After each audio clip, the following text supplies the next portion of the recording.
Visibility has layers.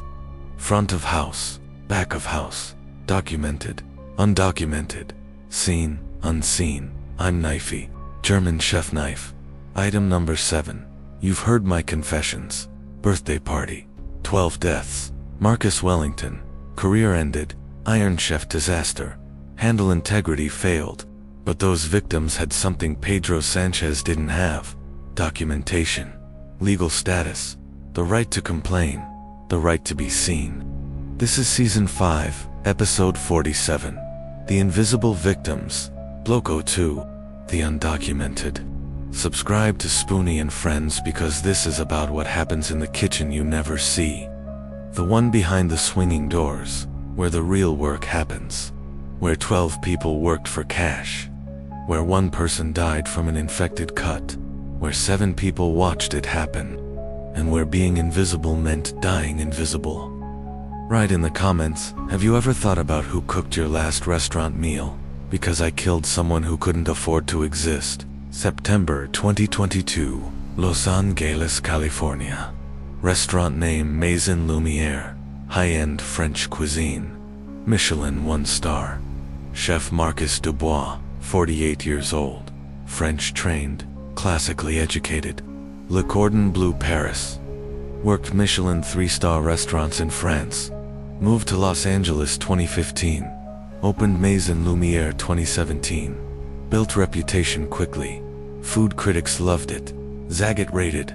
Michelin star 2019. Maintained it 3 years straight. Average meal price $200 per person. Reservation waitlist 3 months. Success story. American dream. Beautiful dining room. Elegant. Sophisticated. White tablecloths. Crystal. Fresh flowers daily. Impeccable service. Front of house perfection, but back of house, different story. The kitchen, where food actually made. 12 employees.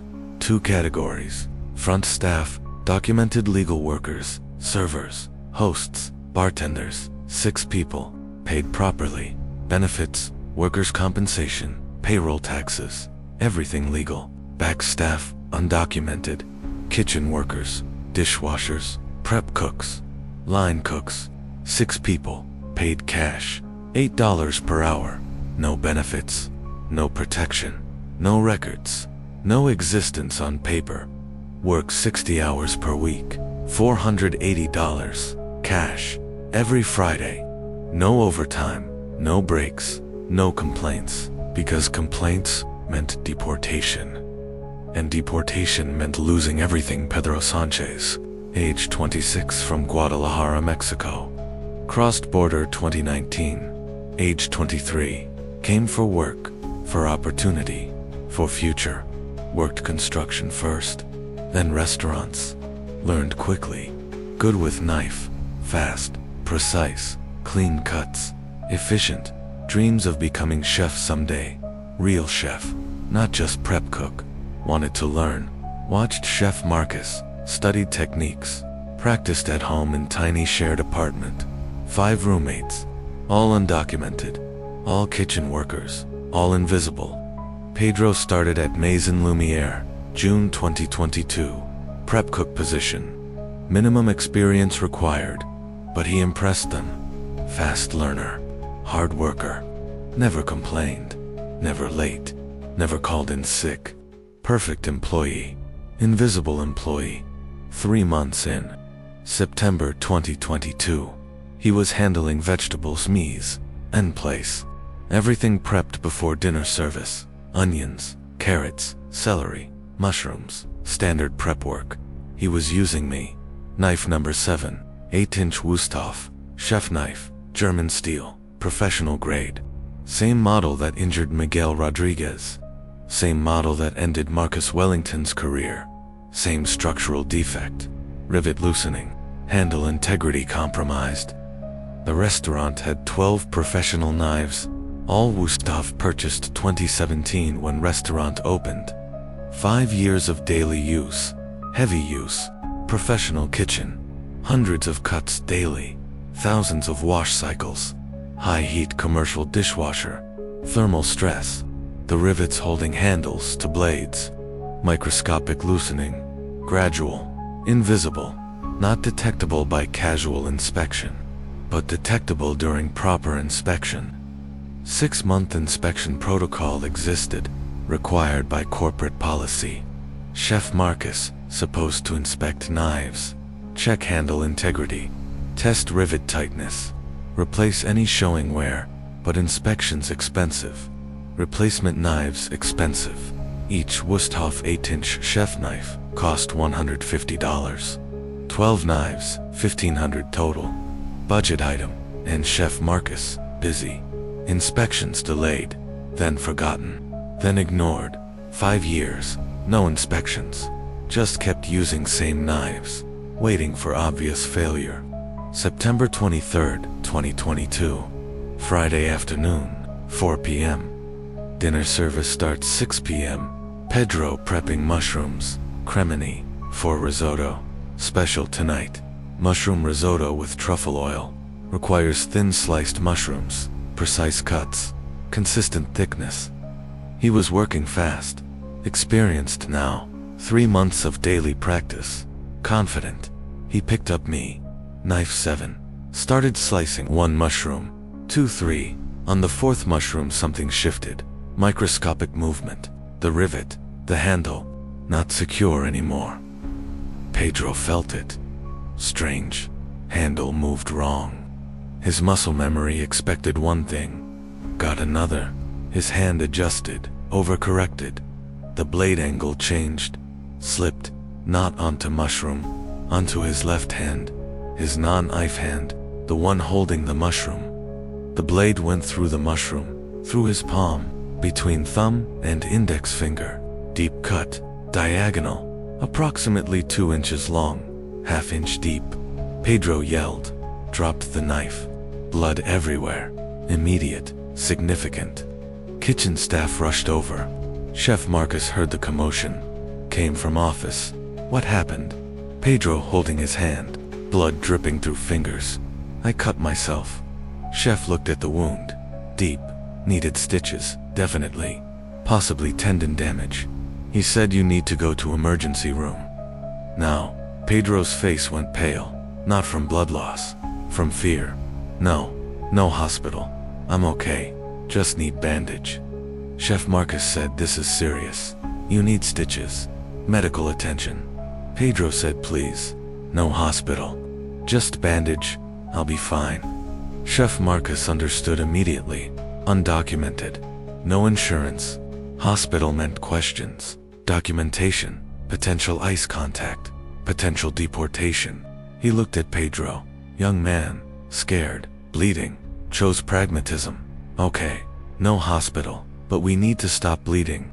Clean the wound. Bandage it properly. He took Pedro to office. First aid kit. Large kit. Restaurant required. OSHA compliant. Had gauze. Antiseptic bandages. Tape chef. Cleaned the wound. Running water. Soap. Antiseptic. Pedro winced. Pain. But stayed quiet. Chef examined the cut. Deep. Definitely should have stitches. But Pedro refused. Hospital. Chef did best he could. Butterfly bandages. Pulled edges together. Wrapped gauze. Secured with tape. Tight. Told Pedro keep it clean. Change bandage daily. Watch for infection. If it gets worse, you have to see doctor. Pedro nodded. Said thank you. Went back to work. Chef Marcus should have insisted. Should have required medical attention. But he didn't. Because Pedro undocumented meant Pedro replaceable. If Pedro went to hospital and got deported, Chef would just hire someone else. Undocumented workers easy to find. Always available. Always desperate. Always cheap. And forcing Pedro to hospital against his will, that might cause problems. Might make other undocumented workers nervous. Might make them quit. Might disrupt kitchen operations. Can't have that. Dinner service in 2 hours. Need all hands. Pedro could work. Injured hand wrapped. Use other hand. Keep working. That's what matters. Pedro finished his shift. 4 p.m. to midnight. 8 hours. Injured hand, throbbing, painful. But he worked. Because he needed the money. because he couldn't afford to go home early, because losing hours meant losing pay, meant rent might be late, meant less money to send home to Mexico. His mother, his younger siblings, they depended on him. $60 per week he sent home, every week, without fail. His family's lifeline. He couldn't fail them. So he worked through pain, through blood seeping through bandage, through throbbing and burning and aching. He worked. Saturday, September 24th. Pedro woke up, hand hurt worse, looked at bandage, blood soaked through. He unwrapped it. The wound looked bad, edges red, swollen, hot to touch, signs of infection starting. He cleaned it. Hydrogen peroxide, hurt terribly, fresh bandage, took ibuprofen, went to work. Saturday shift, noon to 10 p.m., 10 hours, busy day, weekend crowd, lunch and dinner service.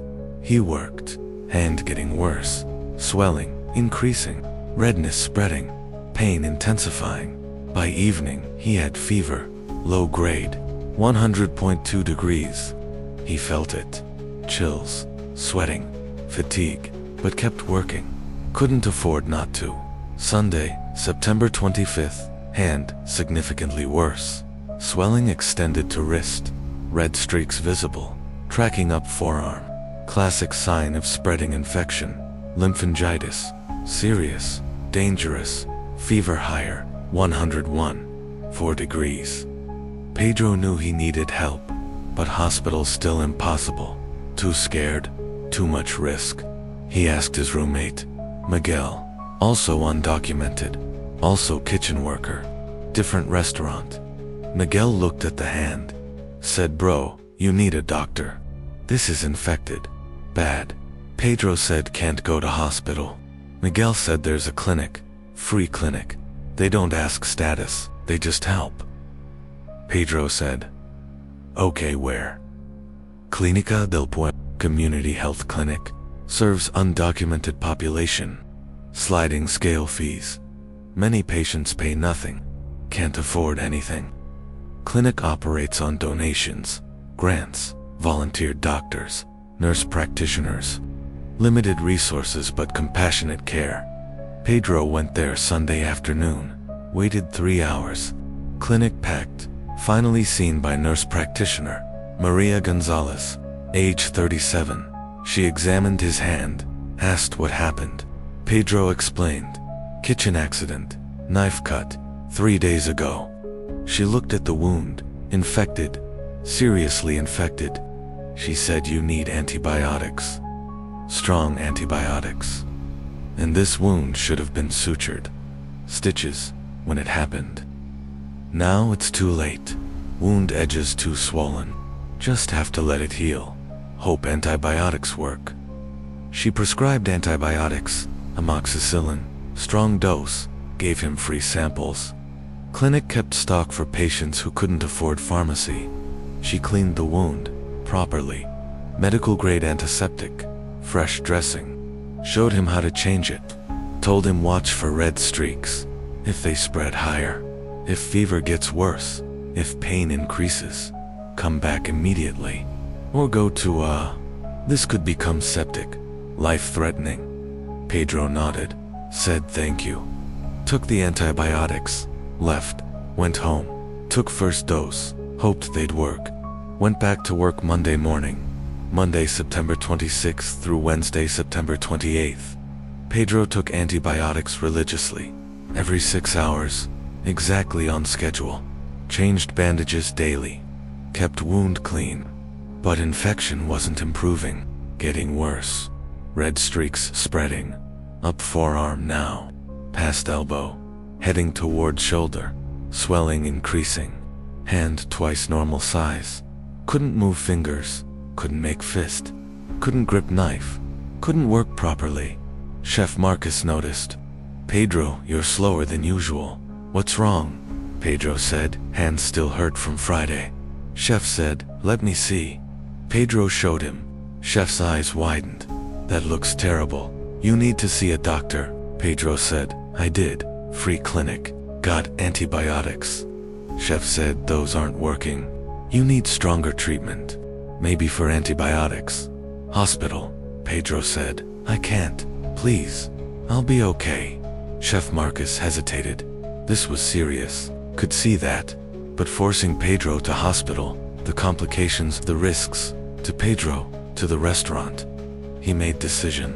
Give it 2 more days, if not better by Friday. We'll figure something out. Thursday, September 29th, Pedro woke up feeling terrible. Fever 102.8 degrees, chills, sweating, nausea, weakness. The infection had spread to bloodstream. Sepsis, beginning. His roommate Miguel found him, shaking, confused, talking nonsense. Miguel panicked, called another roommate. They need to take him to hospital now. This is life or death. They called ambulance. Paramedics arrived, found Pedro, fever, infected hand, altered mental status, signs of sepsis. They started 4 fluids, transported to County General Hospital, emergency room. ER doctors took 1 look. Severe infection, septic, blood cultures, IV, antibiotics, broad spectrum, aggressive treatment. They admitted him to ICU, intensive care. His condition critical. The infection had spread throughout body, bacteria in bloodstream, organs beginning to fail, kidneys stressed, liver enzymes elevated, heart rate elevated, blood pressure dropping, septic shock developing. They intubated him. Ventilator, breathing support, started vasopressors, medication to maintain blood pressure, fought hard, did everything right. But sometimes everything isn't enough. October 1st, 2022, 3:17 a.m. Pedro Sanchez died, age 26, cause of death, septic shock, secondary to infected laceration, left hand, from kitchen knife accident, 7 days earlier. 7 days from cut to death. The infection that killed him started from bacteria on the knife. On my blade, microscopic, invisible, normal kitchen environment, bacteria, usually harmless. Properly cleaned wounds stitched immediately treated with antibiotics, usually no problem. But wound wasn't stitched, was bandaged improperly, wasn't treated with antibiotics until 3 days later. By then infection established, deep in tissue. And Pedro kept working, kept using injured hand, kept exposing wound to kitchen environment, bacteria, heat, moisture, perfect conditions for infection to flourish. The infection spread, lymphatic system, bloodstream, organs, death. Hospital tried to contact family. Pedro had no emergency contact on file. Came in by ambulance. Unconscious. No ID, no wallet, just phone. They went through phone, found ICE contact. In case of emergency, listed as Miguel, roommate. They called. Miguel came to hospital. They told him Pedro died. Miguel broke down, crying his friend, his brother, gone. Hospital asked about family, next of kin. Miguel said Pedro's family in Mexico, Guadalajara, mother, 3 younger siblings. Miguel had contact information. Hospital asked him to notify them. Miguel said okay. He called Pedro's mother that afternoon, Maria Sanchez, age 48, Pedro's mother. She answered phone, happy, thought her son calling. Weekly call, usually Sunday, but sometimes during week. Miguel said, Senora Sanchez. This is Miguel, Pedro's friend. She knew immediately something wrong. What happened? Where is Pedro? Miguel told her. Kitchen accident. Cut his hand. Infection. Hospital. He died this morning. I'm so sorry, Maria screamed. No, no, no, no, not my Pedro. Not my baby. Miguel crying too. I'm sorry. I'm so sorry. She asked what happened. How? Miguel explained what he knew. Knife cut. Didn't go to hospital immediately. No papers. Too scared. Infection spread. Too late. Maria wanted her son's body. Wanted to bury him at home, in Guadalajara, with his father, who died 6 years earlier. But bringing body to Mexico expensive. Very expensive. Thousands of dollars. transportation, documentation, permits. She didn't have that money. Pedro was their income. $60 per week he sent. They lived on that. Barely she had nothing saved. Miguel talked to other roommates, Pedro's friends, undocumented community. They pooled money, collected $700. Not nearly enough. They called consulate. Mexican consulate Los Angeles. Explained situation. Consulate helped. They had fund for situations like this. Repatriation of remains. They covered most of cost. Got Pedro's body home to Guadalajara. To his mother. To proper burial. October 12, 2022. Pedro buried small cemetery. Guadalajara. His mother. Siblings. Extended. Family. Friends. Community. Everyone came mourned. 26 years old. Died in America. Trying to help his family. Trying to build better life. Died from infected cut. From kitchen knife. From being too scared to seek medical help. From being invisible. From being undocumented. From being disposable. Back in Los Angeles, Maison Lumiere restaurant. Chef Marcus Dubois. He heard about Pedro's death. October 2nd, day after. Miguel called. Told him chef was shocked. Genuinely. He liked Pedro. Good worker. Good kid. Didn't mean for this to happen. But also he was worried. About restaurant. About investigation. About liability. About immigration audit. About kitchen operations disruption. He called his lawyer. Restaurant attorney. Explained situation. Undocumented worker. Died from infection. Started from kitchen accident. What's our exposure? Lawyer said first. Remove all evidence Pedro ever worked there. No records. No paperwork. No photos. Nothing. He was never employed. Understand? Chef said, but what about other workers? They know. Lawyers said they're undocumented too. They won't talk. Too risky for them. Second, inspect all kitchen equipment. Document it. Show everything's up to code. Safety protocols followed. Third, if anyone asks, OSHA, Labor Board, Immigration. You know nothing about this person. Never employed him. No record. Clear. Chef said okay. He did exactly that. He gathered kitchen staff, told them, Pedro never worked here. If anyone asks, government, police, anyone, you never met him. Understand, this is for everyone's protection. If immigration investigates, they'll check everyone, all of you, at risk. Stay quiet, protect each other. The workers understood. They stayed quiet. Self-preservation, fear, silence. Chef Marcus then inspected kitchen equipment. Finally, after 5 years, checked knives, found 3 with loose rivets, including me, knife 7, the one Pedro used. He threw us away, replaced with new knives, documented the purchase, created paper trail, equipment properly maintained, safety protocols followed, everything by the book. Now, after Pedro died, not before, after, OSHA never investigated. Nobody reported the accident. No record Pedro worked there. No record of injury. No OSHA form. No investigation. Labor Board never knew. Immigration never knew. Health Department never knew. Pedro Sanchez died invisible, and stayed invisible after death. Officially he wasn't working that day. Wasn't injured at work. Just happened to die of infection. Personal matter. Not restaurant's problem. Not anyone's problem. Just another dead, undocumented immigrant. Happens. Nobody's fault. Move on. Now the 7 people who knew. Chain of silence. Chain of guilt. Person 1. Chef Marcus Dubois. Head chef. Owner. He knew Pedro was undocumented. Hired him anyway. Paid cash. $8 per hour. Exploitation. When Pedro cut himself, Chef didn't insist on hospital. Could have, should have, forced him to go, called ambulance, took responsibility, but didn't, because undocumented workers, disposable, replaceable, Cheaper to lose one than risk immigration audit. Pedro died. Chef erased evidence. No consequences. Restaurant still operating. Still Michelin starred. Still exploiting undocumented workers. Still paying cash.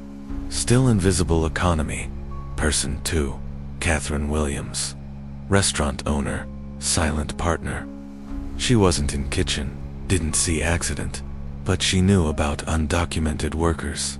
She approved hiring them. Approved paying cash. Approved no records. Why? Cheaper. Save money on payroll taxes. Workers' compensation insurance. Benefits. Overtime. Legal workers. Expensive. Undocumented workers. Cheap. Profit margin higher. She made conscious decision. Hire exploitable workers. Accept risk. Reap reward. Pedro died. She faced no consequences. Still owns restaurant. Still profitable. Still exploiting. Person 3. Robert Chen. Kitchen manager. Second in command, under Chef Marcus. He saw Pedro cut himself. Saw the wound. Deep. Bloody. Serious. He said nothing. Didn't insist on hospital. Didn't call ambulance. Didn't document injury. Because that's not how it works in kitchens with undocumented workers. You don't report. You don't document. You stay quiet. Everyone knows. Everyone complies. Robert still works there. Still managing kitchen. Still staying quiet. Person 4. Maria Rodriguez. Line cook. Documented. Legal resident. She was working next to Pedro when he cut himself. Saw it happen. Saw knife slip. Saw blood. Saw his fear. She knew he needed hospital. Knew he was refusing. She said nothing. Didn't advocate for him. Didn't call ambulance herself. Didn't report injury. Why? Because she's also immigrant. Also vulnerable. Different papers, but same fear. Speak up and maybe lose job. Maybe face retaliation. Maybe be seen as troublemaker. Silence safer. Pedro died. She carries guilt, can't sleep. Sees his face, but still working there, still silent. Person 5. Dr. Sarah Martinez. Emergency room physician, County General Hospital. She treated Pedro when he arrived Thursday, September 29th. She saw infected hand. Saw he'd waited days. Saw he was undocumented. Common story. Undocumented patients, delay care, fear, cost, deportation risk. She treated him, did everything medically possible, but she also wondered, where did this injury happen? Work-related, probably. Should be reported to OSHA. Workplace safety issue. But reporting meant investigation. Investigation meant possible deportation for patient and coworkers. She faced this dilemma constantly.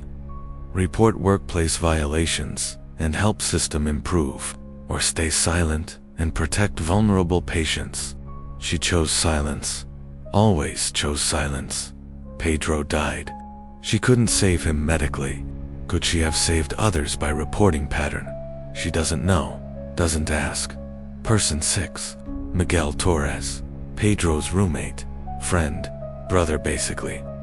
He saw hand getting worse, urged hospital. Pedro refused. Miguel tried, really tried. Talked to him, convinced him to go to free clinic. Then when Pedro collapsed, Miguel called ambulance, didn't hesitate. Did right thing finally? But also Miguel worked in restaurant industry. Undocumented. He knew the game, knew the rules. Don't report, don't complain, don't make waves. He'd seen other workers injured, sick, exploited, never reported. Survival mechanism. Stay invisible. Stay employed. Stay in America. Pedro died. Miguel blames himself. Should have forced him to hospital day 1. Should have called ambulance Friday. Waited too long. Guilt consuming him. Person 7. Lisa Park, health inspector. Los Angeles County. Her job: inspect restaurants, food safety, sanitation, employee health. She inspected Maison Lumiere quarterly. Last inspection, August 2022. 1 month before Pedro's accident. She saw the kitchen, saw staff, counted 12 workers, required she count for capacity regulations. She suspected some were undocumented, obvious signs, nervous around her, avoiding eye contact, no English, but she didn't ask, didn't investigate. Not her job. Her job was food safety, not immigration enforcement, not labor law. Stay in lane, inspect food, pass or fail. That's it. Pedro died September. She didn't know. Wouldn't have mattered if she did. Not her jurisdiction. She still inspects, still sees undocumented workers, still says nothing. System working as designed. They sent me here. Item number 7. Not just for Pedro Sanchez, September 2022. Not just for Marcus Wellington, April 2019. Not just for 12th birthday party deaths, June 2022. For exposing back of house, the kitchen tourists never see. Where undocumented workers keep America's restaurant industry running. Where they're exploited, injured, killed, and erased. Maison Lumiere still has Michelin star. Still charges $200 per plate. Still has beautiful dining room, crystal, flowers, elegance. Still has back kitchen. Undocumented workers, cash pay, no records, no protection. Still operating, still exploiting, still invisible. Pedro's dream was become chef. Real chef. He watched Chef Marcus.